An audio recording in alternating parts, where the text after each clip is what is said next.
Hey,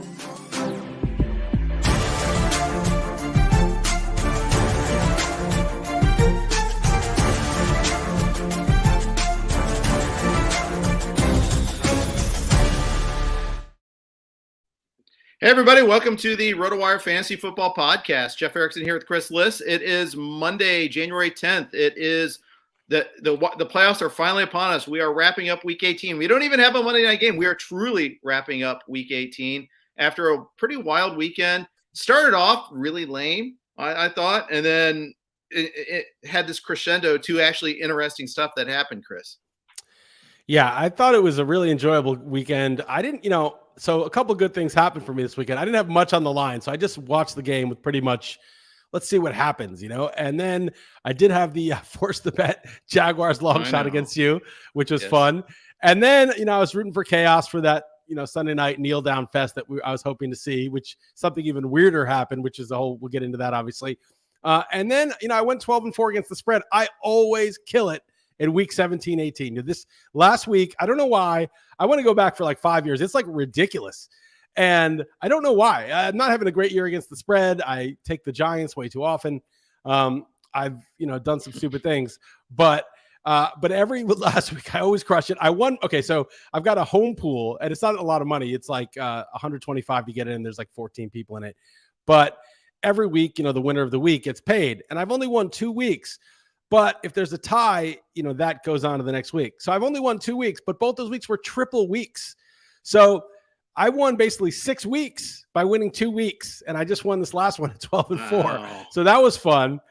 And it was just, it was just a cool weekend of football. Now the Chiefs Broncos, I had the Broncos plus 10, and that was good. They barely held on because the Chiefs were on the 5-yard line when they knelt it out.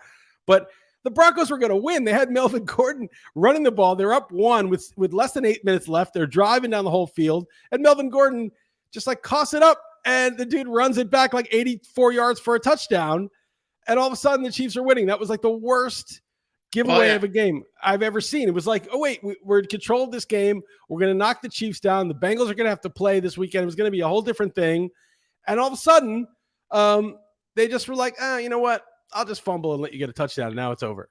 Well, and in fairness to Gordon, I mean, he barely had the ball in his hands when he got hit. I think that's part of it, is that he just got crushed. It was a bad block, but still, yeah.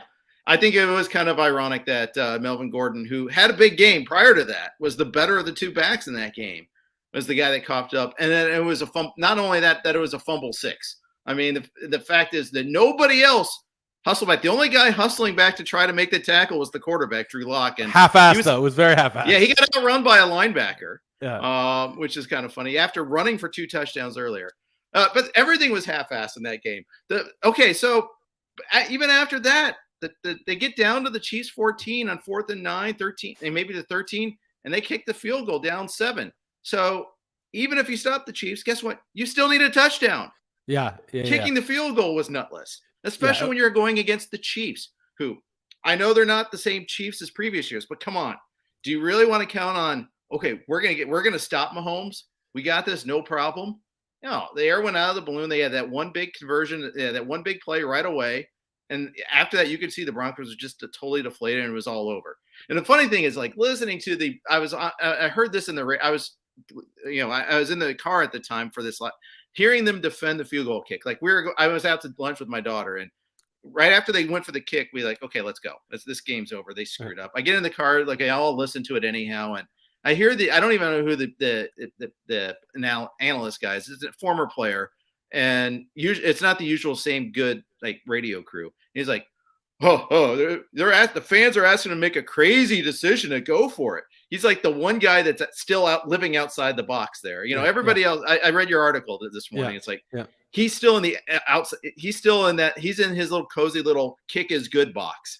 Every kick is good. And he's like, oh, that'd been crazy if you're listening to the crowd. Oh, because you can just stop them and get it back. You mean stop them and then still try to score a touchdown?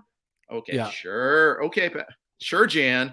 Okay, I'm like, come on. Yeah. So that was, but I was on the Broncos, so it's fine. I was like, it was beautiful. I mean, the fact that they preserved the cover. They let them get each first down just to the 5-yard line, and then they could kneel it out. And it was close. Like they only knelt it out by a couple of seconds. I was like, man, I really don't want them to start running the ball, trying to score, because that happens if there's like 10 seconds that are going to be left and they have to give it back. Instead of kneeling, they might just run it forward. And Najee Harris all over again. Yeah, he just decides he's going to score. Yeah. You want something funny? The guy I do the Iowa radio show, Scott Unash, he told me he lost by half a point in his championship on the Najee Harris play on the Monday night. Half a point after he got loose, including all the yardage and the touchdown. He lost by half a point on that play. So I thought that was, I told him we get all these terrible calls on our XM show where people are purporting to have bad beats and they're just like garden variety losses.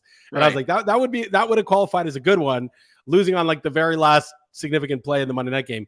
But that was stupid. And the Dallas game was annoying because I was like, I got 7 on the Eagles and it went down to 3.5. Oh, I got closing line value, Jeff. I got closing line value. I must be a genius.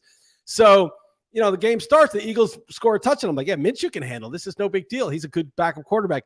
But they didn't bring the defense. And then Dak, and I felt this was a bit gauche. Dak throws 5 touchdowns on this. They kept their starters in for 3/4 of the game there. Well, against the Eagles' backup defense, and I'm like, I don't respect. Like, look, you're padding your stat. Everyone pads the stats. Some Brady padded his stats, whatever.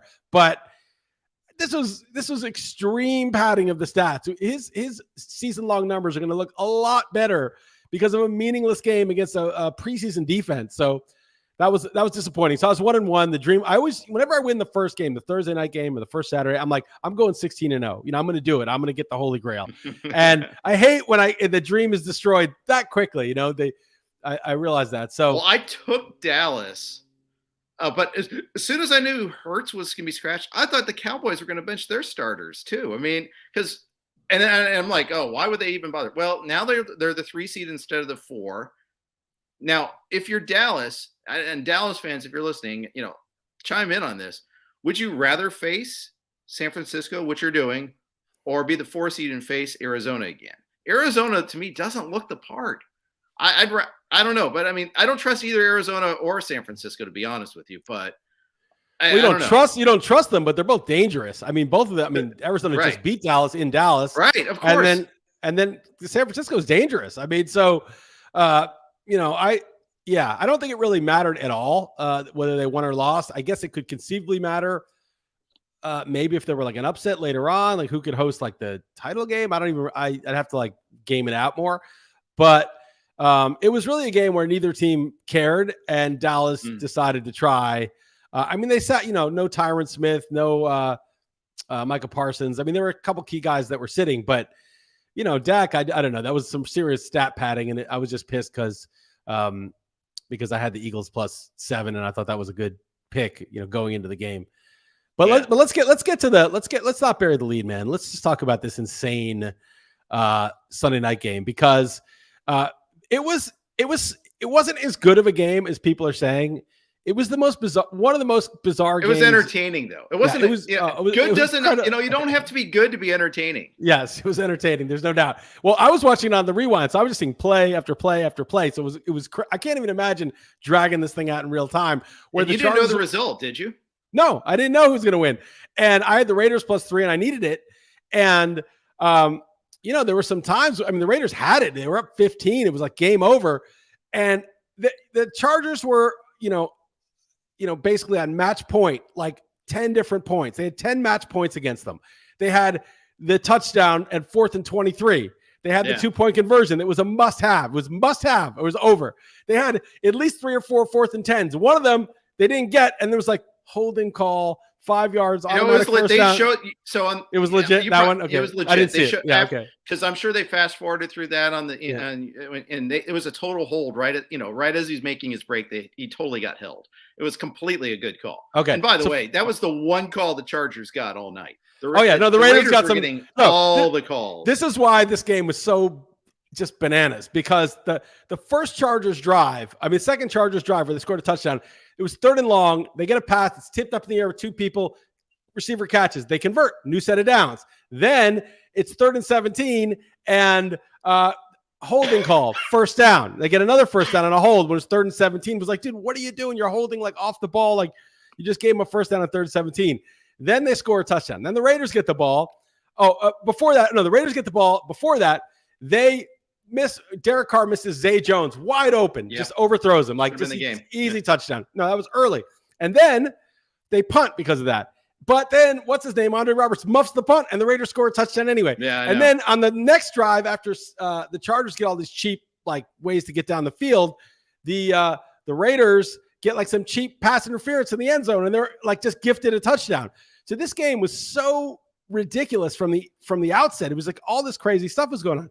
But then the Raiders basically salted it away. That crazy 4th and 1 at their own 20, they got stuffed. The Chargers need it to be 4th and 10 or more. They can't deal with 4th and 1. Yeah. And so they get the field goal. They're up. Eventually they're up, 15, and it's over. But of course, these 4th and 10s, it was just unbelievable. I mean, they were dead to rights. They couldn't, first through third down were just nothing. And on 4th and 10, it's Herbert's under pressure. He moves around. He's sliding. He sidearms it. Just incredible that they survived so many match points. He had so many great throws in this game. And there were a lot of drops too. Yeah. I mean, the thing is, I kept on thinking, okay, we're going to blame the 4th and 1. We're going to blame this. The fact is, there were times he was hitting people in the hands. He hit a guy in the chest one time, and they dropped it. I mean, it was wild how bad the hands were. I mean, then Mike Williams balled out later on, made some great plays, but still, it was wild how bad some of this was.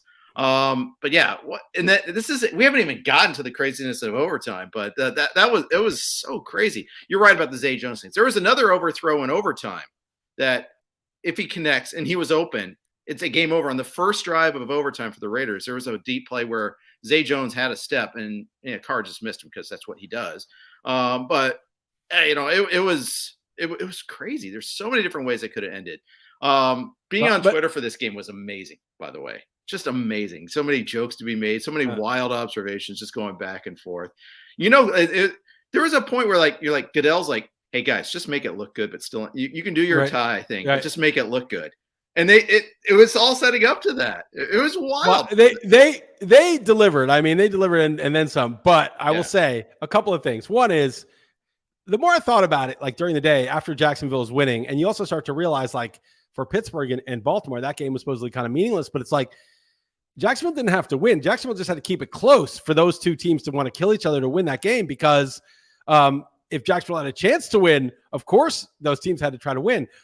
Jacksonville wins easily, and then it wasn't even in doubt. And then I was thinking, this is malpractice not to kneel down, or I think it was Draft Cheat had the idea of, you don't even need to kneel down. You just hand off and you mingle about for the whole quarter. The refs would call forward progress, but you can kind of dance around for a bit. You could even do it on the kickoff. You can do it on the run around, hand it off, just kind of have some fun. There's a lot of trust involved by the other team. But the thing is, there's no benefit of burning the other team by winning the game, because it's the same thing. Why create bad blood when, it doesn't do you any good better than the tie? There's no added incentive except to kiss up to the NFL. Oh, respect the shield. Oh, we got to respect the shield.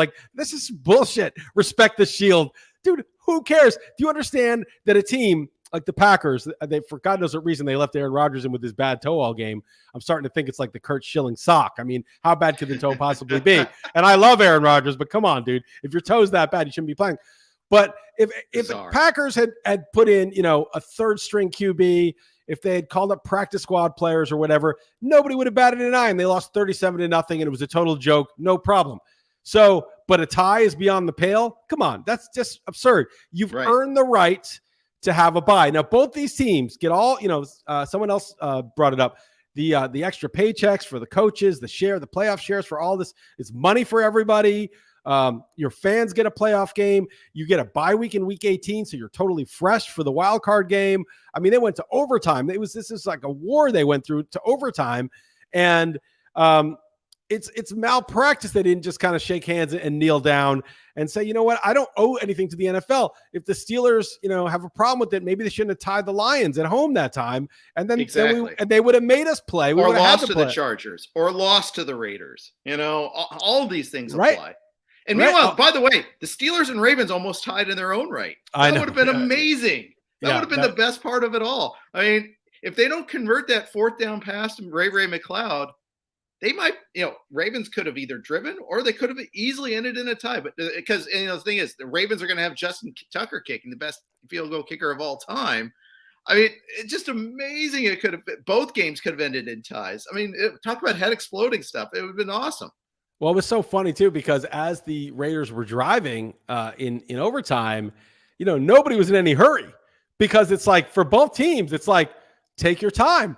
Let's not rush this, right? Like if the Raiders don't get close enough, and the clock runs out. I mean, they wouldn't have tried, I don't think, a 60-yard field goal because you get blocked. You start to like get it, into a point where, a 60-yard field goal. Well, they have a really good kicker actually, but whatever, 60+ yard field goal. Normally it's like, I don't want to settle for a tie. Let's get the win. Right. But like, if you start getting in the high 50s, you start the risk reward starts going the other way on you.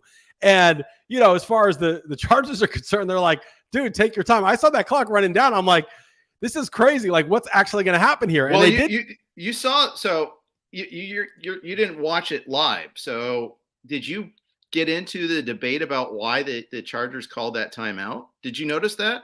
No, I didn't even notice that. What happened? Okay, so yeah, I didn't think so because you watch it on Game Pass. So it's 3rd and 6 or 3rd and 4, excuse me, for the Raiders. And if they don't gain any more yards, it's a 55-yard field goal. Right. With 5 seconds left on the play clock, the Chargers on defense called a timeout. And you're like, what? Why are they doing that? And I think, and the explanation after the fact was, okay, we were in the wrong defense. The Raiders are going to run a play here. They're going to have a run play, and we don't have our run package in there. But what that did is it almost kind of like the Raiders like, okay, we can get closer and win this game because there's actually a benefit to the Raiders winning this game. They want to avoid the Chiefs, right? If they just tie, they're the 7th seed. They go to Kansas City. Instead, they go face an arguably an easier opponent in Cincinnati. They're going on the road either way. But whereas with the Chargers, I think it was, it's either a win or a tie, and they're in the same position, I think, seed wise and all that. But there was an actual tangible benefit for the Raiders to win the game versus tie it. But in the heat of the moment, they may not have thought about it as much. And Jacobs rips off a 10-yard run after that play. It was going to be like a 55, 57 yarder, which you don't know if you're going to try that. 47, sure, no problem. We're going to do that. The fact is that, and the Chargers said that they were in the wrong defense, but it was kind of like this whole like prisoner's dilemma thing. Are you cheating? Okay, I'm going to cheat because I think you might be cheating and all that. They kind of went into that. Once they got the first down, they got into like what do you mean? They called the timeout to let them like. Well, why did the defense call the timeout? Like, because they're just the Raiders were taking their time on these running plays. Right. Yeah. They weren't they weren't showing any sort of urgency. And even after, like, there's an interview, like, they asked Carr, did it change your mindset? Yeah, it did a little bit, he goes. And then, like, there was a screen cap of, like, a Raider player talking to Eckler saying, we thought you guys were just going to kneel it. And he goes, and he said the timeout changed things a little bit. So I don't know. I've seen some other people make some good arguments that, no, they were going to try to kick anyhow all along. Right. If they weren't, why would the timeout play? Why would the timeout made them think about, hey, we actually, if we gain enough yards and make it an easier field goal, we can go to the 5 seed, and this is good for us? Is that was the thing? Or it's just like, oh, why are you calling timeout? We're content to let this game end, and now you're trying to stop the clock. What are you trying to get? How many seconds were left? How many seconds were left on the clock? On the 30, play clock? 38 or so. There were like 4 seconds left on the play clock. 38 seconds left. So, say for instance, you get a stop. Are you trying to get the ball back now all of a sudden? Why are you calling timeouts on defense? Right. Oh, they thought it was sort of like, it was like a paranoia, like in Dr. Strangelove, when, like, when you accidentally launch the nukes, then you're like, but they're going to think you did that on purpose. So now we got to launch all the nukes. It's like, you're trying to beat us? Oh, well, now we're going to beat you. It's like, we had this thing. It's a very fragile truce that you have between you and the other team. It's like, if you even suspect that they're trying to win, you got to beat them. But, as long as you trust each other, I think they were going to do it seemed to me like they were going to do the field goal all along. I think that's probably the right inference, but we don't know for sure. They weren't overly concerned about it the way they would be in a game where a win is substantially better than tie, like a regular season game. They were like, yeah, we're going to try to get into field goal range, but there was no hurry. There was no urgency to it. And you're right. Maybe the timeout made them run a really good play or, figure out exactly what they're going to do. But what a just bananas. I mean, even the Steelers, who were in, like, they had to wait to see if that field goal cleared. I mean, they didn't know. Yeah. And it was almost a tie also. Yeah, it was just, it was just bananas. I couldn't believe what I was watching. The 4th and 10s, I'm like, first of all, I would have been pissed if the Chargers covered. Like, that's what I was worried about, because they could have covered in overtime. And they settled, the worst thing that happened was that the Raiders scored a field goal in overtime to go up, and the Chargers drove down, and it was 3rd and 6, deep in Raider territory, and they failed. And it was 4th and 6. And because it was overtime and they were down 3, they settled for the field goal. But I'm like, dude, they would have scored a touchdown if they just kept going on 4th down. Like, they couldn't be stopped on 4th down. I'm like, I was relieved. I was like, okay, now I got the cover pretty much, because, next score wins. But at first I was like, I guess they're going to kick the field goal to tie it. I guess you just converted like 8 4th and 10s in a row. You have 4th and 6. You can win the game, but you're like, let's just tie it. I understand why they tied it, but like, think about it, what just happened. And all of a sudden 4th and 6 was a bridge too far.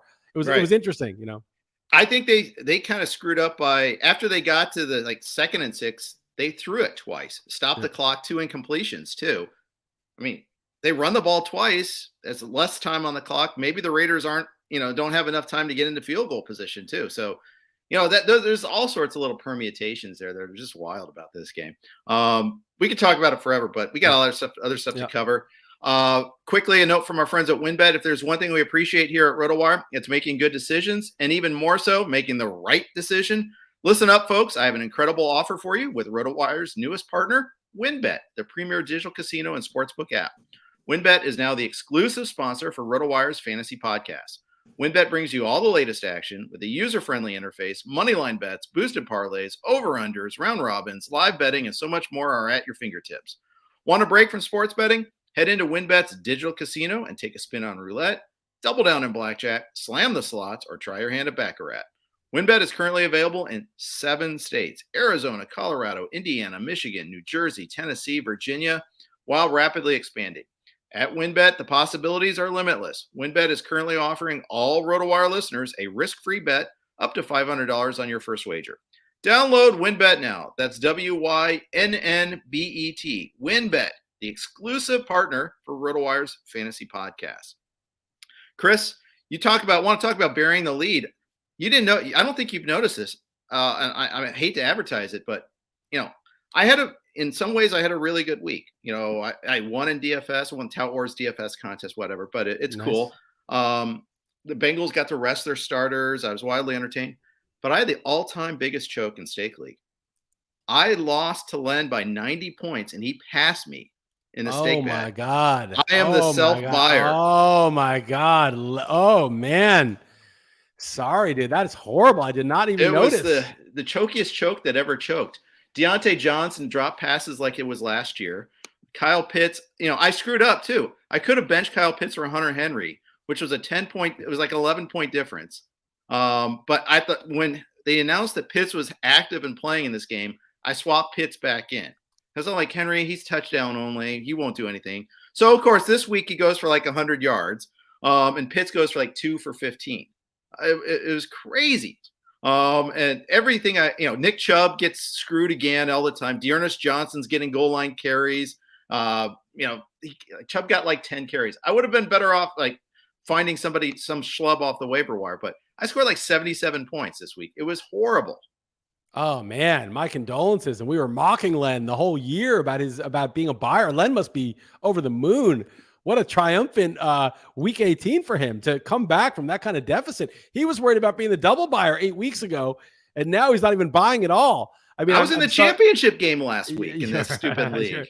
And now at least you're a self buyer. I mean, you're only going to buy your own, but you still have to deal with people like me ordering 8 steaks, and you still got to pay for, a 1/6 of that, whatever I do. I'm just going to enjoy the meal. I'm going to enjoy a good meal with my friends. I had Daniel Carlson going, by the way, too. That was the crazy thing. I actually, he got me 17 points. I'm like, okay. And that's the only, but if I did. How much did you win for Tout DFS this week? I don't know how much money I won, but basically it's probably going to be a net even, because I'll probably pay $150 as my share, or something like that. About that, yeah. Yeah, I'll be fine. But and I'm going to enjoy a good dinner with friends. But it's just to get rug pulled like that on week 18 is rough. That's so crazy, man. That is so crazy. People don't know how important the stake league is. Like, it's not, I mean, obviously it was more money to us 20 years ago than it is now, but it's the status. When you go to the dinner, you're either a buyer or you're an eater. And being a buyer, even a self-buyer, it's a little diminishing for one's soul to have to sit there and watch people stuff their faces on your dime. Yeah. And being an eater, it's sort of a fraternity of evil. You can be part of the fraternity of evil. You and the other eaters are evil, and you're going to extract from people beyond what you need for your basic nutrition. And you thought you were part of Team Evil, laughing at the buyers, and now I lost by 5 points. 5 crippling points there. Yeah, that's tough. And it was just, and you probably just didn't take it very seriously, right? Because you had nothing to gain by setting your lineup that I guess you did pay attention to the tight end, but that was it. I mean, I set my lineup. Everybody came up short. It was great. My defensive lineman didn't get any points. He was a Bengal, so that's kind of on me. I could have picked up anybody. Maybe he would have gotten a stack, but Nick Chubb got 6.5 points. Javonte Williams got 7.4. Just think if it's he getting the goal line carry instead of Melvin Gordon, he holds on to the ball. He scores a touchdown later. The Broncos win. Lots of alternate universes out there. Yeah. Devontae Freeman had 3.7 yards. They decided this was the Latavius Murray week. Keenan Allen gets 8 points. Just everything went wrong. It was crazy. Just think of the alternate universe, though, where you got 0 points this week, or that you were the Stake League double buyer with 0 points on the season. There is one of the many, the many multiverses that split every fraction of a second. So MCU is doing all this multiverse stuff right now. So it's. Do you watch any of those? Did you see the new Spider-Man? No, I haven't seen any of that. They're doing it's like a quantum that they're doing that. They're doing a lot of that, and so did Loki. I won't get into it too much, just for the people who are still looking to see it. But it's pretty cool because the comic books got into it too. So they're being loyal to that, which is kind of cool too. But yeah, so that was terrible. I mean, I did get to watch. The early slate. First of all, like watching the Colts, just oh my god, choke away so badly. Once they got down like 16-3. You knew it was over. It's like Carson Wentz is not going to be able to rally. This is not a team that can win from behind. They're like the Pats, that they're great bullies, but they're not a great comeback team. No, Wentz is bad. He's just not good. And Taylor's great, but Jacksonville stops the run, and they set out to stop the run. And Trevor Lawrence played capably, and Marvin Jones made some plays, and that was it. I mean, they just beat him. It wasn't close. I mean, the Colts. The Colts actually scored in garbage time, but that was their only touchdown of the day. And, it's so weird because the Colts were 7-7, but they had beaten some good teams and they had looked really tough. And they go in and they beat Arizona on the road, and they go in and they crush New England also. So they beat Arizona on the road. They beat New England at home soundly. And you're like, okay, they're now. They've got a home game against the Raiders, and then they get Jacksonville. They're in. They were 6. They were whatever. I'm getting the actual. They weren't 7. They're 9-6. They were 9-6. So they were 9-6, and they were 7-6. Then they win these 2 huge games against tough teams, and those teams, Arizona and New England, were better at the time too. And then they got 2 easy games: a home game against the Raiders and at Jacksonville. Okay, they're gonna end up 11-6. They're gonna maybe push Tennessee for the division title. And no, they lose both of those games to the Raiders, who are actually a decent team. And then they get beat by Jacksonville badly. What a way to get knocked out of the playoffs. But, this kind of like Phillip Rivers one year and Carson Wentz the next. That's below the threshold that you need. You need to get somebody, even Jared Goff on the Lions is better than those guys, I think. And you just need like that baseline QB that isn't a net negative, and those guys. Davis Mills could have been better. Next year I would definitely take Mills over Wentz, but they didn't know that. They didn't know who he was at the time. What's worse is they paid for the privilege, both in terms of the draft picks. They gave up 2 first-rounders, right? And then they took on this massive cap hit. I mean, and he's under contract for next year. I mean. In the Eagles, I mean, they make the playoffs and get good draft picks too. They get the Dolphins, and they get and they got Minshew for a 6th, who's better than Wentz, who's cheap. Yeah. It's a real indictment though of the Chargers is that they've got Justin Herbert on a rookie contract. Okay, so they've got this guy who is playing at a top 3 or 4 QB in the league level on a rookie deal, and they couldn't make a 7-team playoff in their conference. Yeah, the Bengals that is bad. Burrow and Herbert are the 2 most valuable contracts in football. Yeah. It's not even close. It's not even close.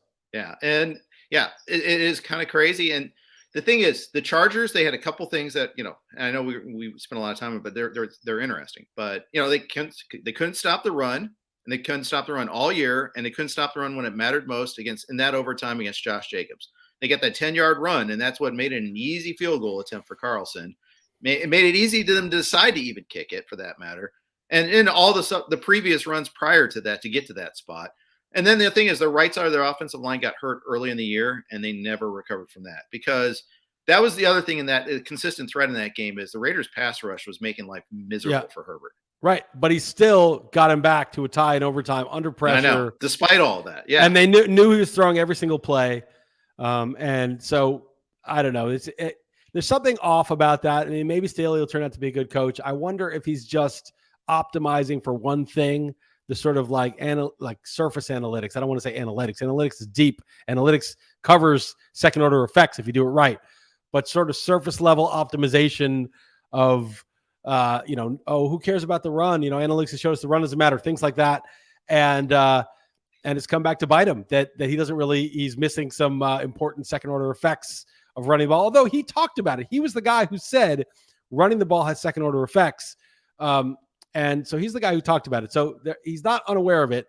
No. But the way that the team was run, they somehow have one of the, as you said, I should have included Burrow in my column. I forgot about him just because he'd been hurt last year, and I'd kind of crossed him off as but based on the way he's played the last month, he and Herbert, they're the 2 commodities. I mean, Mahomes is great, but he's getting paid like it, and all the older quarterbacks are getting paid like crazy too. So those are the 2 most valuable contracts in sports, and you got to make the playoffs.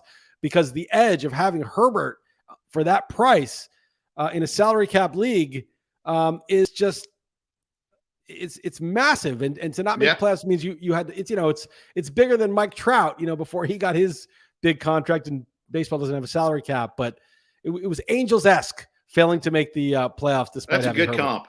That's a very good comp. I like that comp. Trout got hurt, but Trout and Ohtani. It's like, okay, we don't make the playoffs with Trout and Ohtani. Yeah, that's right. That's right. It's crazy. We'll talk coaches here in a second, but first, quick note from our friends at HOFR. This episode of the RotoWire Fantasy Football Podcast is brought to you by HOFR. Daily fantasy sports refined. No confusing salary caps, no annoying player drafts, just simple multiple choice questions on the stats you know and the players you love. That's right. The majority of HOFR contests are focus on single sporting events and only feature questions about popular players and recognizable stats, allowing users to make their picks confidently and quickly. Plus, you never play against the house or versus those fantasy sharks. The playing field is level for even the most amateur user to find him or herself landing in the money. Unlike other apps, where an incorrect answer can end your night, on HOFR, the incorrect answers never eliminate you from competition. The other night, the questions were as simple as, how many touchdowns will Tom Brady throw? And which player will have the most rushing yards? So make your NFL Sunday picks with confidence and ease on HOFR. So do not wait another second. Download HOFR, that's HOFR, from the Apple App Store or Google Play Store right now. HOFR, it's everything the fantasy sports world has been waiting for. All right, silly season, the coaching season has already started. Lots of guys have already started to lose their jobs, Chris. Fangio got fired on Sunday morning. They didn't wait very long at all to swing that axe. We already knew about Jacksonville being open. Now Matt Nagy has been fired. And the big shocker, Mike Zimmer has been fired along with his GM. But the big shocker is Brian Flores getting fired in Miami. They won 8 out of 9 down the stretch. He's had just a couple of years there. But Stephen Ross, the owner, wants his guy, I guess. I didn't even realize that Flores had been fired. I saw Nagy and I saw Zimmer, but those were kind of foregone conclusions. Brian Flores got fired on a winning season, sweeping the Patriots with that roster, with Tua coming back, banged up for a few weeks with all the injuries they had, and having basically, nobody of these young guys that he's developing. They fired Flores? Really?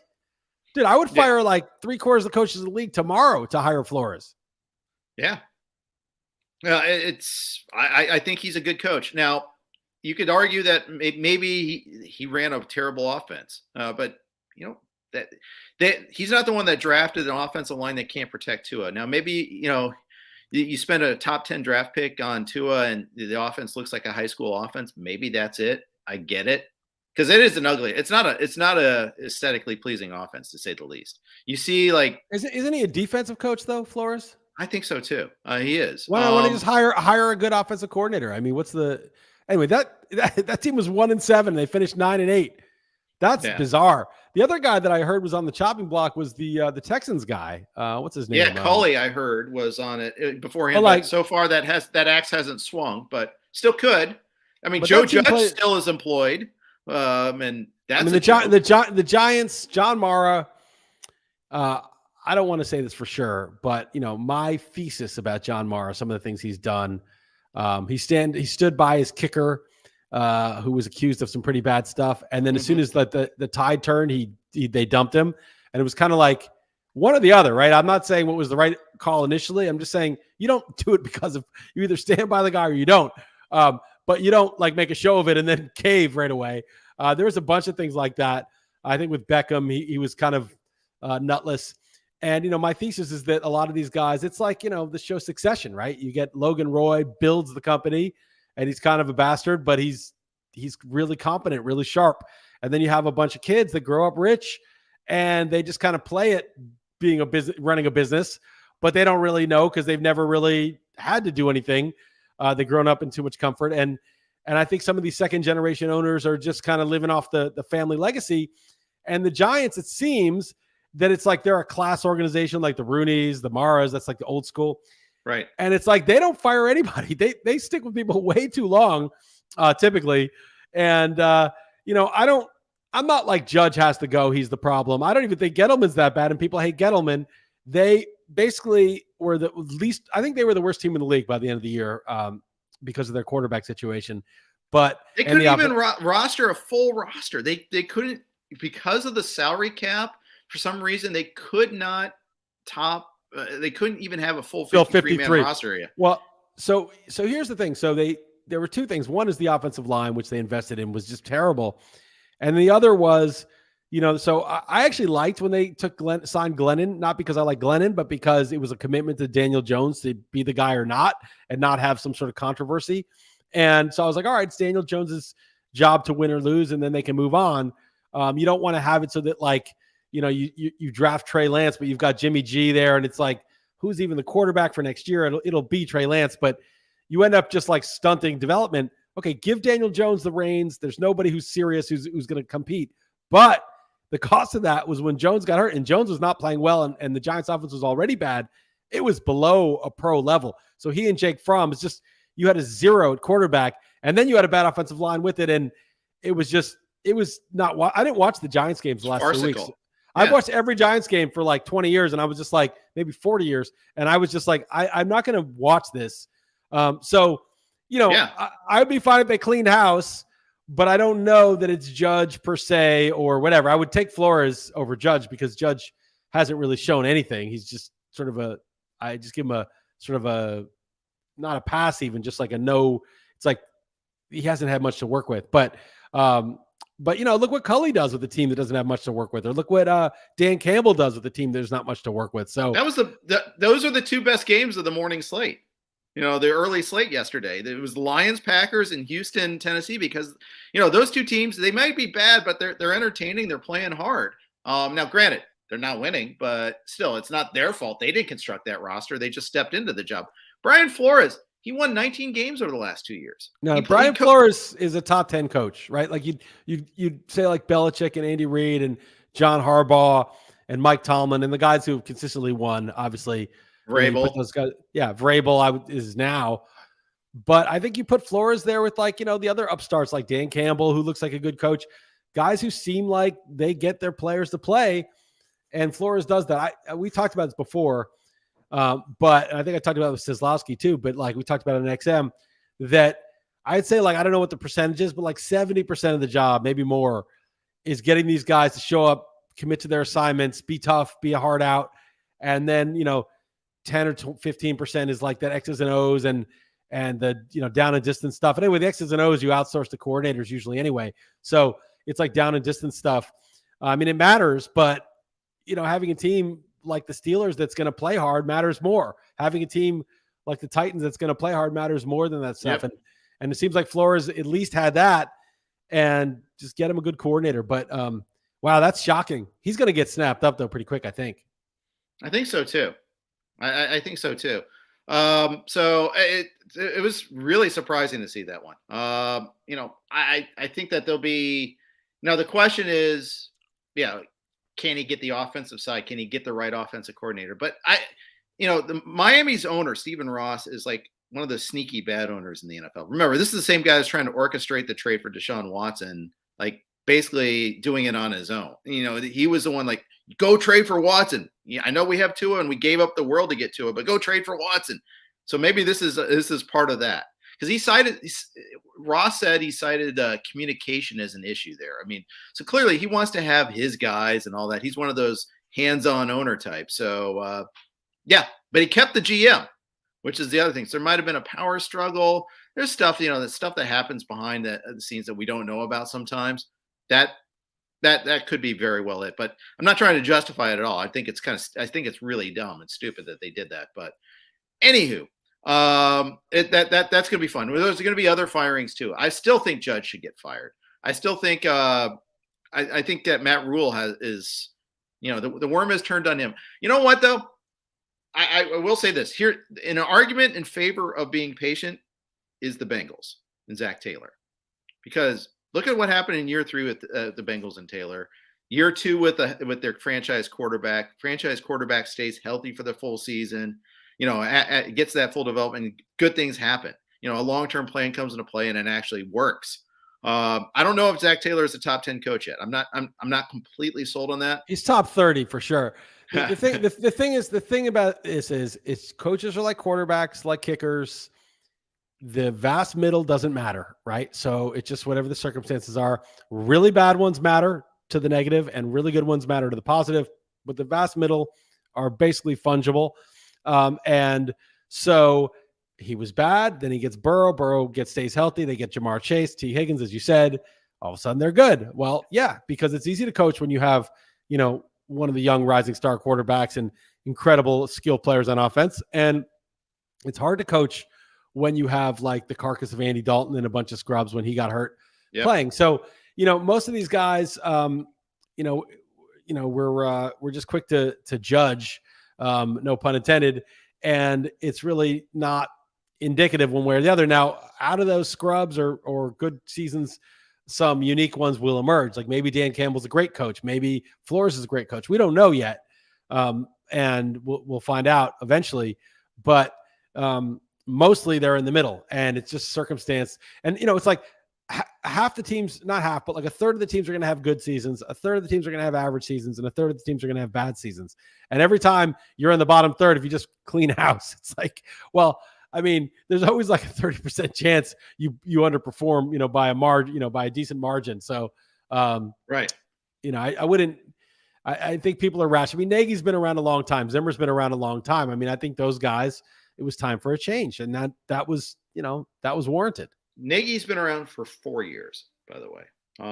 It's not that long, and he was coach of the year in his first year. Yeah, I think it's all right. Well, yeah, he had like a great defense that year, right? So it was easy to coach, and now his defense is just so, and I think he's okay, Nagy. I just think that you get 4 years and you don't distinguish yourself as a great coach, go ahead and move on. It's just like a quarterback, right? Like Danny Dimes is below the threshold, like by a decent margin.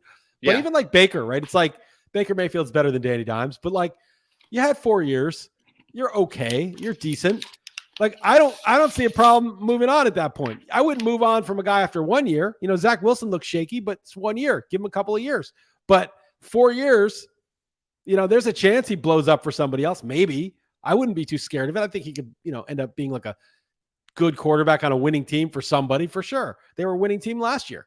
But like, after 4 years, I think you start to get like, we're not worried this guy's a genius or anything, or this guy's a, an elite player. And so I think you can safely move on. And Zimmer, same thing. It's like, he did all right. The Vikings have been decent, but it's time to move on. Yeah, I guess so. Before we finish up the podcast, got some more business to take care of real quick.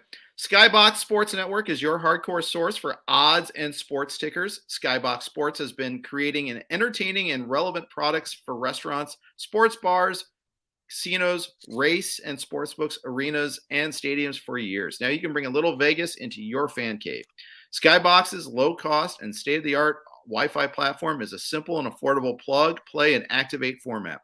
Skybox Sports tickers bring you live odds, propositions, fantasy scores, hires, fires, trades, breaking news, and recaps with in-depth coverage for the NFL, NBA, MLB, NHL, PGA, NASCAR, UFC, specialty events, and more. Visit skyboxsportsnetwork.com and use promo code ROTOWIRE5 for a 5% discount off your order. Thanks to Skybox. Thanks to the Blue Wire Network for hosting our podcast on their network. Let's talk a little Rams and Niners. That was the other wild game, I thought, and had some serious implications. I was with I was with the Twitter majority thinking Jimmy G should have been benched in the second quarter after that pick. He threw that duck, and I just thought, okay, it's game over. It's 17-0 Rams. They just picked off Garoppolo. He can't throw it deep. That seems obvious after that duck. It's time to make a change. It wasn't. It turned out it wasn't. Yeah, it was 17-0 to a good team. On the road it's crazy they won that game. And McVay had never lost a game while leading at half, but McVay lost this game. I mean, McVay did one of the most cowardly things I saw all day, probably the most cowardly thing of all the things. They made fun of Ted Bell brought up, they made fun of Joe Judge for, like running the ball on 3rd and 9 deep in his own end. But what was he going to do anyway? They made, there was the kind it of. It was the fact that it was the formation, the quarterback sneak, and they did the same thing on second down too. That's the thing that was so. That they were like, well, but what are they going to do? That team was so dead. But anyway, so there was that. There was the Brandon Staley going forward and deep in his own end. But none of that comes close to what McVay did, where it was 24-17 Rams, and there's like 2 minutes left in the game, and it's 3rd and 9. They handed off twice to use the Niners timeouts, and on 3rd and 9 they handed off again, gets tackled after 2 yards, and punted back to them with 1:34, no timeouts left. I mean, dude, you think make them use that last timeout is that big of a deal? You've got like a 30% chance of converting that 3rd and 9 to Cooper Kupp or whatever against a bad secondary, and the game is over. It's just over. And it was only 3rd and 7 too. It wasn't even as bad as it's even worse. Yeah. It was it's like you have a 35% chance of just converting that and ending the game, but instead you're going to run it where you have like a 10% chance. And then, so what? So you made them burn a timeout and punt it back to them. They shouldn't have touched the ball again, or maybe they should have, but who cares if they have the extra, 30 seconds or the extra timeout? I mean, that was just unbelievable. I was, I had the Niners +3. I mean, so 4.5 or whatever it was, 3.5. I was like, thank you. I was like, thank you for doing that. And then, Debo made that incredible. Like Debo Samuel was such a good player. It's not just the fantasy thing, which he was a monster this year, but that guy catches it. He was turned around, sees the ball coming, kind of sticks his hand out, grabs it, dekes 2 guys, runs for another 30 yards. Like that guy is just so aware. He's just a natural football player, that guy. And he's so physical. He's their best running back. He's their best receiver. He's their best quarterback. I mean, this guy just did everything. And, what a game. I mean, that was, and it was a great drive to come back. It was just, I don't know. It was just, and Shanahan said, we want to run the ball 40 times, and they just kept running it. They kept running it down their throats. It was just and then running that trick play where Debo throwing the ball was just amazing. Yeah. I mean, it was wild. I mean, if you're a Niners fan, you have to be over the moon just watching that. It does raise the question though. Lance may not play again. He might not be the guy next year. Dalton says no. If the Niners go on a run, what if the Niners win 2 games in the playoffs? Okay, so this is what I wrote about this in my column. I think the reason why Lance is definitely starting week 1 next year, even though I hope not for Dalton's sake, because I just want to mock him all next year, is that if Garoppolo does play really well in the playoffs and they lose, say in the championship game or whatever, then he'll have trade value. Like the Broncos and Steelers need QBs. The Giants need a QB. Like Russell Wilson and Aaron Rodgers can't play for everybody. And so somebody's going to need a Garoppolo level QB because Teddy Bridgewater and, Mason Rudolph and Daniel Jones are not cutting it. So I think Garoppolo, especially in a place like Denver that has a good setup, could actually be, good. He can throw a decent ball. So if he were to play well in the playoffs against good defenses, I think they'd be able to trade him for he's got a huge contract, but it's only for one more year. And so maybe they could get, I don't know, a second round pick or a third round, maybe the Colts could trade another first round pick for him. He'd be perfect for the Colts because he'd be just under the threshold that they need yet again. But maybe not. But I think Garoppolo is better than Wentz and Rivers, and he's better than Bridgewater. So, I think if he does well, it gives them a path to trading him. And if he does poorly, then they're not going to use him anyway. So I'm almost positive Lance is starting week 1. Yeah. I'm going to make a completely unsourced prediction here. Russell Wilson's going to be the source of all this trade speculation, and he's going to stay put. Okay. But Kirk Cousins and Jimmy G are going to get traded. Right. One of them will go to Denver. One of them will go to Carolina. Yeah. I mean, they would be big improvements. I think Cousins in Denver could be good. I think he could, that would be a good fit because he's used to having good receivers and he would have him there. Yeah. I mean, Denver's got a roster that is pretty solid, but the QB position is way, way below everybody else in the division. Think about that there. You've got Mahomes, you got Herbert. Say what you will about Carr, but Carr's above whatever Denver had going at quarterback this year, whether it's Bridgewater or Locke, obviously. But Jimmy G versus Carr, versus that, at least Carr would be at that level. He's at the level. Yeah, I think Jimmy G and Carr are comparable. Carr might be better actually because he makes fewer mistakes, but Jimmy G throws a nice ball. I mean, that's probably the thing is though, QBs are like coaches. It's like the vast middle, like the Jimmy G's and Carrs. They're so situationally dependent. Like you put him in a situation where the line doesn't play well, and you're like, oh my God, this guy's like the worst quarterback I've ever seen. You put him in a situation where the line is good, you're like, wow, this guy throws an incredible ball. Look at he's carving people up. And he's right at that level where the environment's really going to make all the difference. Yeah, he is.